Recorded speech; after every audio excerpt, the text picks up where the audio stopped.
အားလုံးပဲမင်္ဂလာပါ WeSport Channel ကနေကြိုဆိုပါရစေကျွန်တော်ဒီနေ့တင်ဆက်ပေးသွားမှာကတော့ချန်ပီယံပြည်လမ်းပေါ်က Manchester City ရဲ့မဝေးသေးတဲ့အတိတ်နမိတ်အကြောင်းတွေဖြစ်ပါတယ်ဆိုတော့ပြီးခဲ့တဲ့နိုဝင်ဘာလတုန်းက Manchester City နဲ့ပြပတ်ကွာရီယူလာက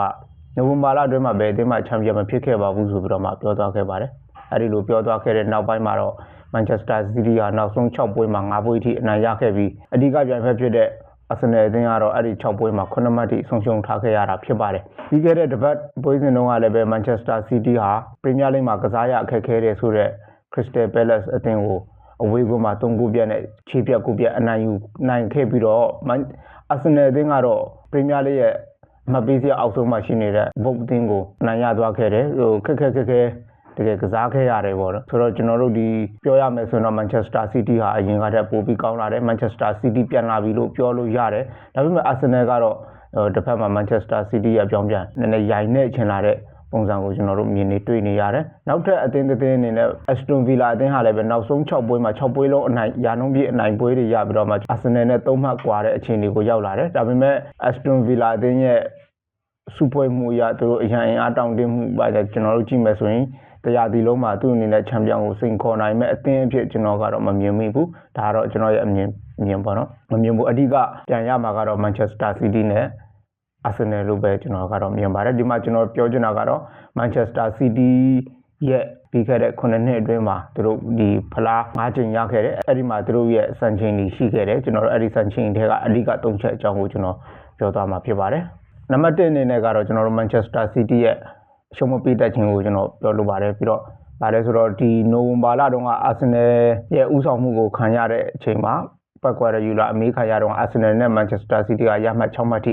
ကွာဟထားပါတယ်ပြီးတော့အဲ့ဒီတုန်းကပတ်ကွာရယူလာပြောခဲ့တာကနိုဝင်ဘာလမှာဘယ်သူမှချန်ပီယံမဖြစ်ဘူး Arsenal ဟာအမှတ်တွေဆုံးရှုံးနိုင်သေးတယ်ကျွန်တော်တို့လည်းချန်ပီယံဖြစ်နိုင်ပါသေးတယ်ဆိုပြီးပြောသွားခဲ့တာပါပြီးခဲ့တဲ့ရာသီကိုပြန်ကြည့်မယ်ဆိုရင်နိုဝင်ဘာလမှာ Manchester City ဟာရမှတ်4မှတ်ပဲဆုံးရှုံးခဲ့ရပြီးတော့မှအမှတ်ပေးစရာကိုအကောင်းဆုံးဥဆောင်နိုင်ခဲ့တာပါဒါပေမဲ့အဲ့ဒီနိုဝင်ဘာလကနေစပြီးတော့မှ4ပွဲဆက်ရှုံးတယ်ပြီးတော့နောက်ဆုံးလီဗာပူးကိုအန်ဖီးမှာရှုံးတဲ့ပွဲစဉ်မှာဆိုလို့ရှိရင်သူ့ကိုပရိသတ်တရားဝိုင်းပြီးတော့မှအလုပ်ပြုတ်တော့မယ်ဆိုပြီးလောင်ပြောင်တာအထိကိုခံခဲ့ရပြီးတော့မှသူကလက်ချောက်ချောင်းပြန်ထောင်ပြတဲ့အထိကိုအခြေအနေတွေဆိုးရွားခဲ့တယ်ပြီးတော့အဲ့ဒီနောက်ဆုံးအဲ့ဒီ4ပွဲဆက်တိုက်ရှုံးတဲ့အချိန်မှာလည်းပဲ Manchester City ကပေးကူ10ဂိုးထိကိုခွင့်ပြုခဲ့ရတယ်ဒီချန်ပီယံပြေးလမ်းပေါ်ကနေတွေ့ဖယ်သွားခဲ့ရဖူးတယ်ဒါမနှစ်တုန်းက Manchester City ရဲ့အခြေအနေပါဒီရာသီမှာတော့ Manchester City ကမနှစ်ကနဲ့ပြောင်းပြန်အခြေအနေကိုရောက်လာတယ်ဒီရာသီစတာထွက်နှေးတယ်စပါကိုရှုံးတယ်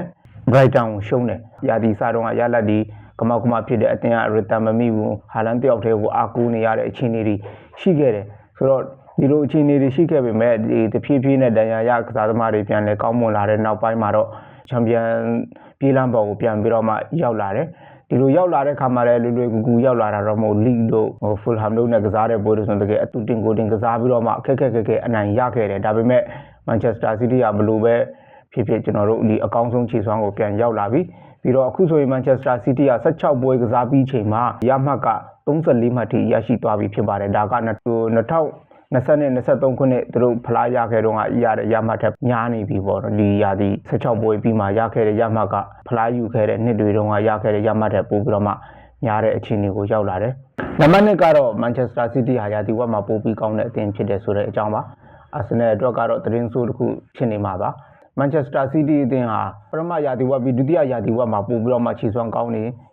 ရလက်ကောင်းနေပို့ပြီးရယူထားနိုင်တဲ့အသင်းဖြစ်တယ်ဆိုတာကျွန်တော်တို့ဒီပြီးခဲ့တဲ့9နှစ်တာrecord တွေပြန်ကြည့်ရင်တွေ့ရမှာဖြစ်တယ်ပြီးတော့ဒီ Manchester City အနေနဲ့ဒီပြီးခဲ့တဲ့9နှစ်လုံးမှာပထမရာသီဝက်ထက်ဒုတိယရာသီဝက်မှာရမှတ်ပိုများခဲ့တဲ့ရာသီက5ချိန်ထိရှိခဲ့တယ်2ချိန်ပဲကျွန်တော်ဒုတိယရာသီဝက်မှာခြေစွမ်းပိုင်းနည်းနည်းကျဆင်းပြီးတော့မှရမှတ်နေတာရှိတယ်အဲ့ဒီ2ချိန်ကပဲရာသီလဲဆို2019ပထမတစ်ခုက2019အဲ့ဒီ2019ဆိုတာရမှတ်100အထိစံချိန်တင်ရခဲ့တဲ့နှစ်နံပါတ်2ကတော့2022-23ရာသီပါအဲ့ဒီရာသီကလည်း Manchester City ဟာရာသီမကုန်ခင်3ပွဲလိုကလေးသူတို့ချန်ပီယံဖြစ်ပြီးသွားပြီဒီ2ချိန်ပဲသူတို့ဒီ9နှစ်အတွင်းမှာအဲ့2ချိန်ပဲပထမရာသီဝက်ထက်ဒုတိယရာသီဝက်ကအမှတ်ပိုပြီးနေခဲ့တဲ့ရာသီဖြစ်ရှိခဲ့တယ်ကျန်တဲ့9ရာသီမှာတော့ပထမ19ပွဲမှာထက်ဒုတိယ19ပွဲမှာရမှတ်တွေပိုပြီးတော့မှစူးစောင်းနိုင်ခဲ့တယ်ဆိုတာကိုတွေ့ရတယ်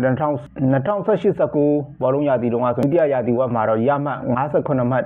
ရမယ့်ထဲမှာ54မှတ်ထိရပြီးတော့မှချန်ပီယံဖြစ်ခဲ့တယ်ပေါ့နော်ပြီးတော့2023-24ဘောလုံးရာသီမှာလည်းပဲဒုတိယရာသီဝက်အတွင်းမှာရမှတ်52မှတ်ထိစုဆောင်းနိုင်ခဲ့တယ်ခြေစွမ်းဆိုးလာပါကြီးရဲ့ဆိုတဲ့မနှစ်ကရာသီမှာတော့ဒုတိယရာသီဝက်မှာမန်ချက်စတာစီးတီးတို့44မှတ်ထိရမှတ်ယူနိုင်ခဲ့တယ်ဆိုတော့ဒီလိုမှတ်တမ်းကောင်းတွေရှိခဲ့တယ်ဆိုတော့အခုရာသီဝက်မပြီးသေးဘူးဒါပေမဲ့ပွဲစဉ်16ပြီးမှာမန်ချက်စတာစီးတီးကရမှတ်34မှတ်ထိရရှိထားပြီးဖြစ်တယ်ဆိုတော့ဒီဒုတိယရာသီဝက်မှာလည်းဒီပိုပြီးကောင်းနိုင်မဲ့မန်ချက်စတာစီးတီးရဲ့အရေးအယောင်ကိုကျွန်တော်တို့တွေ့မြင်နေရတယ်ခံစားနေရတယ်ဒါကတော့နောက်ဆုံးပြီးခဲ့တဲ့9ရာသီအတွင်းမှာမန်ချက်စတာစီးတီးရဲ့စွမ်းဆောင်ပြခဲ့တာတွေကိုကျွန်တော် record ပြန်ပြီးတင်ဆက်ပေးတာဖြစ်ပါတယ်နောက်ဆုံးတစ်ချက်ကတော့ရိုဒရီပြန်ပါလာမဲ့မန်ချက်စတာစီးတီးဆိုတဲ့အကြောင်းဖြစ်ပါတယ်ရိုဒရီဆိုတာကမန်စီးတီးရဲ့အဓိကအရေးပါဆုံးကစားသမားတစ်ယောက်ဖြစ်တယ်ရိုဒရီပါဝင်တဲ့မန်ချက်စတာစီးတီးနဲ့ရိုဒရီမပါနိုင်တဲ့မန်ချက်စတာစီးတီးနှစ်သင်းကိုကျွန်တော်တို့ခွဲကြည့်မယ်ဆိုလို့ရှိရင်ကွာဟချက်တွေအများကြီးကိုကျွန်တော်တို့တွေ့ရမှာဖြစ်တယ်ပြီးခဲ့တဲ့ရာသီမန်ချက်စတာစီးတီးတို့အများကြီးရုန်းကန်ရတဲ့ရလာပိုင်းတွေဆိုးရွားခဲ့တယ်ဆိုတာကလည်းအဓိကရိုဒရီတန်ညာကြောင့်ဖြစ်တယ်ပေါ့နော်မန်ချက်စတာကျွန်တော်တို့ဒီပတ်ကွာဒီယိုလာရဲ့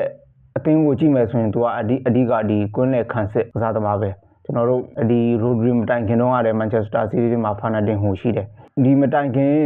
ပတ်ကွာဒီယိုလာရဲ့ကောင်းတာပါချီရဲ့ဆိုတဲ့ဘာစီလိုနာအသင်းကိုကြည့်မယ်ဆိုရင်လည်းဘူစကွတ်ကအဓိကကြာခဲ့တယ်ပေါ့နော်ဇာဗီအင်ဒီယစတာမက်ဆီကစားသမားတွေရှိတယ်တိုက်စစ်မှုကောင်းတွေရှိတယ်တိုးတော်လည်းပဲဒီကျွန်တော်ဒီဘာစီလိုနာရဲ့ကစားကွက်ကိုတည်တာတော့ကျွန်တော်တို့ဘူစကွတ်ပဲကျွန်တော်တို့ဒီဘူစကွတ်ပါဝင်နိုင်တဲ့ပွဲတွေဆိုရင်ကွာဒီယိုလာရဲ့ဘာစီလိုနာတကယ်ကြောက်စရာကောင်းပြီးတော့မှ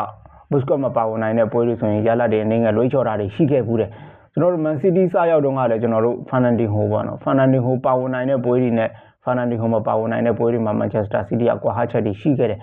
အခုကျွန်တော်တို့ရိုဒရီရောက်လာတယ်ရိုဒရီပါဝင်နိုင်တဲ့ပွဲတွေနဲ့ရိုဒရီမပါဝင်နိုင်တဲ့ပွဲတွေအများကြီးတိတိကျကျအရင်ကွာဟချက်တွေရှိတယ်ဆိုတော့ဒီရာသီမှာတော့ကျွန်တော်တို့ကွာဒီယိုလာကဒီရိုဒရီနေရာကိုဖြေရှာပြီးတော့မှကျွန်တော်တို့ဒီအခုကွန်ဆာလက်ရှိတယ်ကွန်ဆာလက်ကရိုဒရီလောက်တော့မဟုတ်သေးတဲ့အတိုင်းကျွန်တော်တို့အစားထိုးသုံးလို့ရတယ်ဆိုတဲ့အခြေအနေမျိုးကိုရောက်လာတယ်ကျွန်တော်တို့မန်ချက်စတာစီးတီးဒီရာသီရလဒ်တွေပြန်ကောင်းလာတယ်ဒီမကြခင်မှာရိုဒရီကအသင်းနဲ့ပြန်ပြီးပူးပေါင်းနိုင်တော့မယ်ဆိုတော့ဒီပူးပေါင်းနိုင်လို့ရှိရင်မန်ချက်စတာစီးတီးကပို့ပြီးတော့မှကြောက်စရာကောင်းတဲ့အသင်းဖြစ်လာမယ်တိုက်စစ်ကိုလွတ်လွတ်လပ်လပ်ကစားနိုင်တယ်ကျွန်တော်ဒီရိုဒရီမပါတဲ့ပွဲဆိုတိုက်စစ်မှုတွေရှိပေမဲ့တိုက်စစ်ကိုလွတ်လွတ်လပ်လပ်မကစားနိုင်ဘူးဟာလန်တို့ဘာလို့ဆိုတော့ခံစစ်ကိုကူပေးနေရတဲ့အခြေအနေကျွန်တော်တို့မကြာခဏတွေ့ရတယ်မန်ချက်စတာစီးတီးခံစစ်ကိုပိတ်ဆော့တဲ့ပွဲတွေလည်းမကြာခဏတွေ့ရတယ်ဒါပါလဲဆိုတော့ဒီခံစစ်ပိုင်းမလုံလောက်တဲ့အတွက်တိုက်စစ်ကိုတို့လွတ်လွတ်လပ်လပ်မတွားနိုင်ဘူးဒီရိုဒရီပြန်ပါဝင်လာတော့မှဖြစ်တဲ့အတွက်ကြောင့်မလို့ဒါကမန်ချက်စတာစီးတီးကပို့ပြီးတောင်းတင်းတဲ့အသင်းပို့ပြီးတော့မှစူပွဲမှုကောင်းတဲ့ကြစ်လစ်တဲ့အသင်းကျွန်တော်တို့တွေ့ရမှာဖြစ်တယ်အပြင်ကိုကျွန်တော်တို့အရင်ကမန်ချက်စတာစီးတီးကအာဆင်နယ်ရဲ့ဥဆောင်မှုနောက်ကိုလိုက်ပြီးတော့မှနှစ်ကြိမ်တိုင်ချန်ပီယံဖြစ်ခဲ့ဘူးတဲ့မှတ်တမ်းတွေလည်းရှိခဲ့တယ်ဆိုတော့ဒီရာသီမှာရောမန်ချက်စတာစီးတီးကအာဆင်နယ်ကိုနောက်ကောက်ချပြီးတော့မှနောက်တစ်ကြိမ်ချန်ပီယံဖြစ်မလားဒါမှမဟုတ်အာဒီတာရဲ့အာဆင်နယ်ဟာသူတို့ရဲ့လက်ရှိခြေစွမ်းပိုင်းအနေနဲ့ရင်းချင်လာတာကိုအမြန်ဆုံးပြုပြင်နိုင်ပြီးတော့မှပထမဆုံးချန်ပီယံဖလားကိုသူတို့ယူနိုင်မလားဒါကတော့ကျွန်တော်တို့စောင့်ကြည့်ရမှာဖြစ်ပါတယ်အားလုံးကိုကျေးဇူးတင်ပါတယ်